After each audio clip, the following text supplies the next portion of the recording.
हरे कृष्ण, राधे राधे। स्वागत है आपका इस चैनल में। आप सभी को सावन पुत्रदा एकादशी की हार्दिक शुभकामनाएं। सावन पुत्रदा एकादशी व्रत के दिन ये व्रत कथा अवश्य सुने। इस व्रत कथा को सुनने से पुत्र रत्न की प्राप्ति जरूर होती है। सावन पुत्रदा एकादशी व्रत कथा।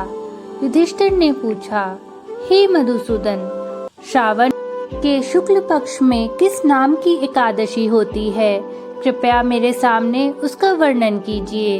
भगवान श्री कृष्ण बोले, हे राजन, प्राचीन काल की बात है। द्वापर युग के प्रारंभ का समय था। माहिष्मतीपुर में राजा महीजीत अपने राज्य का पालन करते थे, किंतु उन्हें कोई पुत्र नहीं था। इसलिए वह राज्य उन्हें सुखदायक नहीं प्रतीत होता था। अपनी अवस्था अधिक देख राजा को बड़ी चिंता हुई। उन्होंने प्रजावर्ग में बैठकर इस प्रकार कहा, प्रजाजनों, इस जन्म में मुझसे कोई पातक नहीं हुआ है। मैंने अपने खजानों में अन्याय से कमाया हुआ धन नहीं जमा किया है। ब्राह्मणों और देवताओं का धन भी मैंने कभी नहीं लिया है। प्रजा का पुत्रव्रत पालन किया, धर्म से पृथ्वी पर अधिकार जमाया तथा दुष्टों को वे बंधु और पुत्रों के समान ही क्यों ना रहे हों दंड दिया है। शिष्ट पुरुषों का सदा सम्मान किया और किसी को द्वेष का पात्र नहीं समझा। फिर क्या कारण है जो मेरे घर आज तक पुत्र उत्पन्न नहीं हुआ? आप लोग इसका विचार करें। राजा की ये वचन सुनकर प्रजा और पुरोहितों के साथ ब्राह्मणों ने उनके हित का विचार करके गहन वन में प्रवेश किया। राजा का कल्याण चाहने वाले वे सभी इधर उधर घूमकर ऋषि सेवित आश्रमों की तलाश करने लगे। इतने ही में उन्हें मुनि श्रेष्ठ लोमेश जी का दर्शन हुआ। लोमेश जी धर्म में तत्वज्ञ, संपूर्ण शास्त्रों में विशिष्ट विद्वान, दीर्घायु और महात्मा हैं। उनका शरीर लोम से भरा हुआ है। ये ब्रह्मा जी के समान तेजस्वी हैं। एक एक कल्प बीतने पर उनके शरीर का एक एक लोम विशीर्ण होता टूटकर गिरता है, इसलिए उनका नाम लोमेश हुआ है। वे महामुनि तीनों कालों की बातें जानते हैं। उन्हें देखकर सब लोगों को बड़ा हर्ष हुआ। उन्हें निकट आया देख लोमेश जी ने पूछा, तुम सब यहाँ किस लिए आए हो?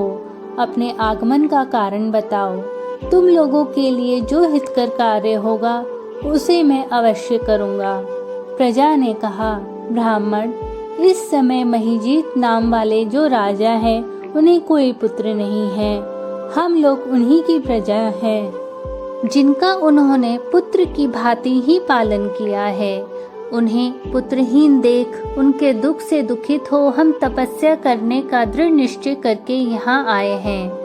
द्विजोत्तम, राजा के भाग्य से इस समय हमें आपका दर्शन मिल गया है।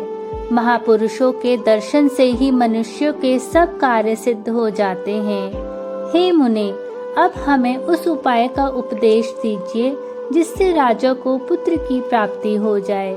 उनकी बात सुनकर महर्षि लोमेश जी 2 घड़ी तक ध्यान मग्न हो गए।